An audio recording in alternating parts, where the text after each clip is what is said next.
বাংলাদেশের ঘরোয়া টি-20তে সর্বোচ্চ দলীয় সংগ্রহের রেকর্ড গত বিপিএলে করেছিল ঢাকা ক্যাপিটালস। দুর্বার রাজশাহীর বিপক্ষে লিটন তানজিদের জোড়া সেঞ্চুরিতে 254 রানের পুঁজি গড়েছিল শাকিব খানের মালিকানাধীন দলটি। সাব্বির রহমান সেই ম্যাচে 2 বল খেলার সুযোগ পেয়ে 1 ছক্কায় 7 রানে অপরাজিত থাকেন।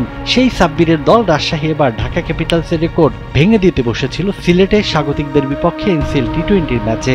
সিলেটের পেস ত্রয়ী ইবাদত খালেদ রাজাদের তুলোধুলো করে 15 ওভারে 200 রান তোলে রাজশাহী। হাবিবুর রহমান সোহান 35 বলে 67, সাব্বির হোসেন 35 বলে 77 আর সাব্বির রহমান 8 বলে 20 রান করেন। ওয়ালটন এখন দেশের সীমানা পেরিয়ে পৌঁছে গিয়েছে 50টিরও বেশি দেশে।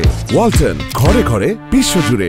রাজশাহী সংগ্রহ 200 ছোঁয়ার পর শুরু হয় বৃষ্টি। শেষমেশ পরিত্যক্তই হয়ে যায় ম্যাচটি। এত ভালো ব্যাটিং করেও লাভ হয়নি রাজশাহীর। আর 5 ওভার ব্যাটিং করার সুযোগ পেলে নিঃসন্দেহে বিপিএলকে টপকে যেত এনসিএল সর্বোচ্চ দলীয় সংগ্রহের দিক থেকে।